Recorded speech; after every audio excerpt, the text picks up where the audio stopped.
पढ़ी लिखी है।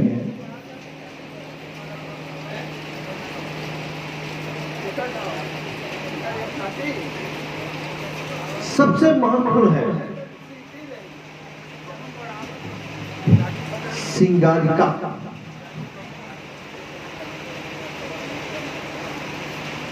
सिंगारिका, सिंगार एक होता है जो स्वयं में किया जाता है, जैसे औरतें हैं लिपस्टिक लगाएंगी, बिंदी लगाएंगी, आती हैं अच्छा कपड़ा पहनेंगे, सेंट लगाएंगे, रंगी झाड़ेंगे।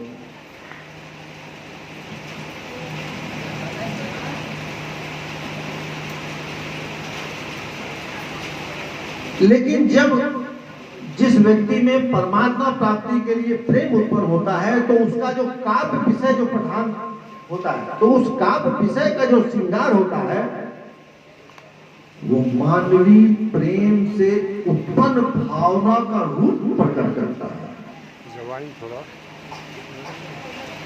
जिसको तुलसीदास ने लिखा है कि जाकी रही भावना जैसी तत्प्रभु मूरत तिन देखे।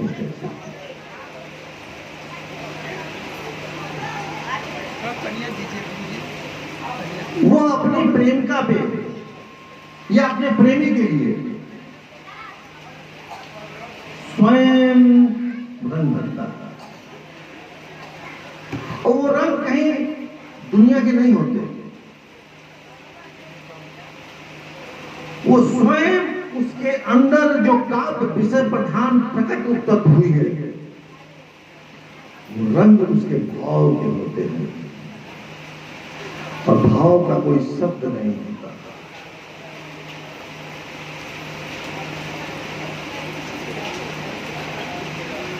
जब पूर्णतः सिंगारिका का रूप निर्माण हो जाता है तो उसको विनाश कोई नहीं कर सकता।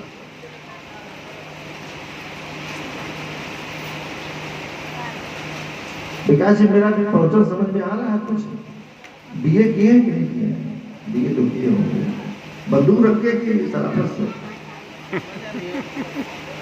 भाई स्पष्ट पूछ लेना अच्छा है ना।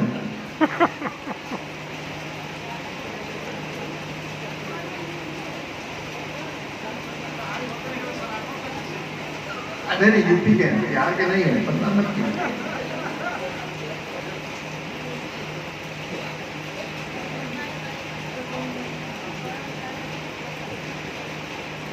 इसमें प्रेमी तथा प्रेमिका एक दूसरे के बाहरी सौंदर्य पर नहीं, अपनी आंतरिक सौंदर्य की भावनाओं में डूब जाते हैं।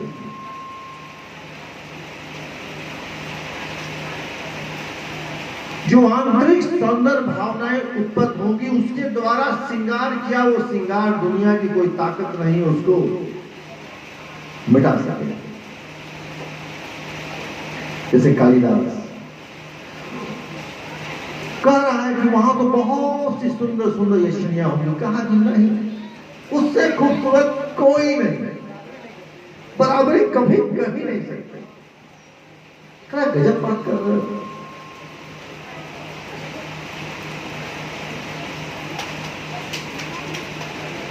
बोला बोला अपनी श्वेत प्रकाश प्रकट कराती होगी,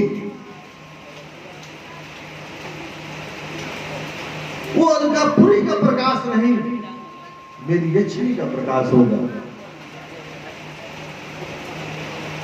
श्रृंगार देखिए, भाव की प्रकाशता कितनी ऊंची है। समझा थोड़ा मन्नू के बाबूजी? गब्बा जी समझ में आ रही बात? कुछ नहीं आ रही? हाँ, आ रही है। वो बाहरी सौंदर्य नहीं है, वो आंतरिक सौंदर्य है। रंग उसमें भरे हुए हैं, वो रंग जो सृष्टि के नहीं,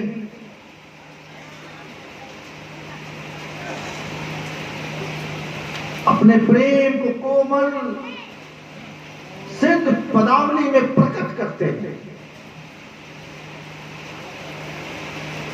नायक नायिका दोनों एक दूसरे के प्रेम में इतने व्याकुल हो जाते हैं कि मानो दोनों की आत्मा अपने आप से निकलकर एक दूसरे में प्रवेश कर गई। मतलब उसकी आत्मा उसमें और उसकी आत्मा उसमें, एक दूसरे की आत्मा एक दूसरे में प्रवेश कर गई। तो चार हो जाएगा ना, जो भी कहिए स्पष्ट करते रहिए हमको। आप लोग मास्टर हैं प्रिंसिपल है ना,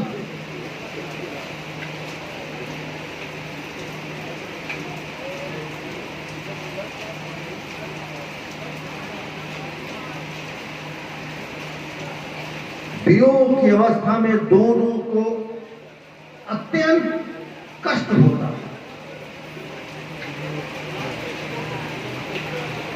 उस वियोग के कष्ट के श्रृंगार का रंग भी बड़ा अजीब हो रहा है।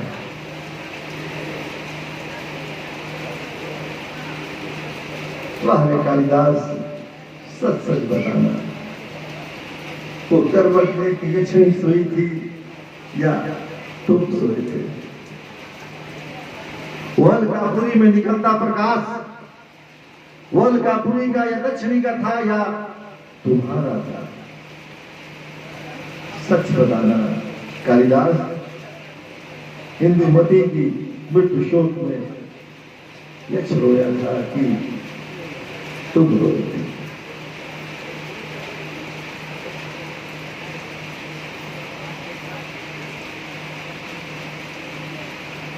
जो परमार्थ प्रेम के रूप में परिवर्तन हो जाता है और प्रेम परमार्थ और परमार्थ प्रेम में बदल जाता है, तो धार्मिक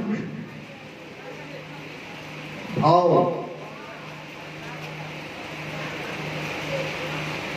या धार्मिक काव्य की अनुभूति होने लगती है।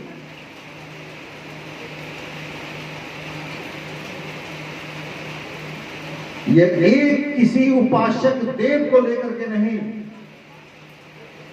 ये किसी एक भगवान को लेकर के नहीं, भाव प्रधान अनुभूति मूलक है। और ये गीतकी काव्य है, ये गायक है, ये लेख ही नहीं है। सत्संग बताना कालिदास, वो सरस्वती से उठे हुए संगीत वो सरस्वती के थे या तुम्हारे थे। सत्संग बताना कालिदास है? वो शिव की तीसरी आंख से निकली हुई ज्वाला से भस्म, वो ज्वाला शिव की थी तुम्हारी। सत्संग बताना कालिदास। तो ये धार्मिक जो उत्पत्ति है भावनाओं की, ये किसी एक देव को लेकर नहीं है, क्योंकि आत्मा आत्मा, उसकी आत्मा उसमें, उसकी आत्मा उसमें, दी एंड एक परमात्मा। परमात्मा किसका तू प्रेम, प्रेम किसका तू भगवान।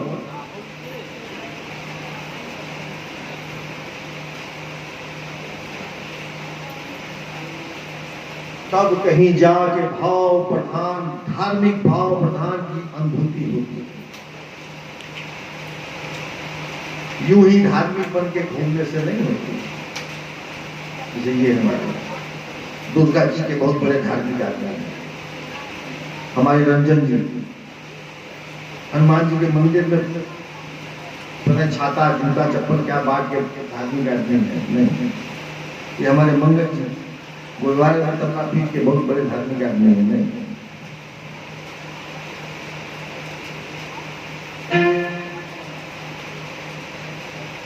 नैतिकता की गति जो काव्य की रेखी को प्रकट करती है, इसमें नैतिकता कहीं शिक्षाओं से नहीं मिलती, ये गुप्त रूप में पद्यात्मक ढंग से प्राप्त होती है। ये नैतिकता कहीं पढ़ के नहीं मिलती। किसी स्कूल के दरवाजे जाके नहीं मिलती जो उस नैतिकता की बात कर रहा होता। और जब इसका पद्यात्मक ढंग प्राप्त होता है तो उसकी प्रस्तुति कहीं नहीं मिलेगी, सिर्फ कालिदास के पास मिलेगी।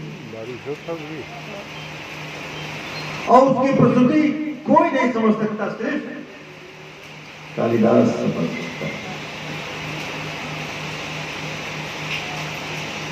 और वो व्यक्ति जब सत्य को प्राप्त कर लेता है, जब पूर्णता के संग हो जाता है, तब उसे प्राप्ति नहीं कहते, वही सब कुछ या उसमें सब कुछ। ये तो दूसरा जो समझ सके तो समझ सकता है,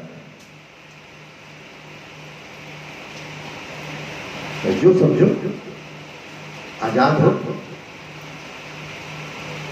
लिखने में तो लिख दिया, और वह व्यक्ति सत्य को जब प्राप्त कर लेता है, हमें ध्यान दीजिएगा, जब वो पूर्णता के संग हो जाता है तब उसे प्राप्ति नहीं कहते, वही सब कुछ या उसमें सब कुछ।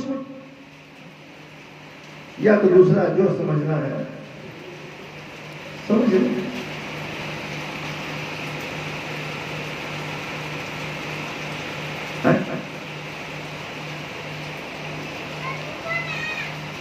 एक राजू अपने इच्छा से कहा गया मनोज पेट खुल गया।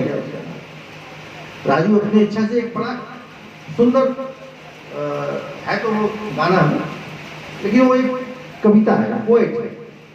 प्रेम है प्रेम है, वो एक पोएट है। अब सोचिए वो पोएट जो लिखी गई है उसमें नैतिकता, धार्मिकता, श्रृंगारिकता तीनों का मिश्रण है। और वो किसके लिए लिखी गई, क्यों लिखी गई और किस दशा में लिख दी गई, ये तो लेखक जानता है। क्यों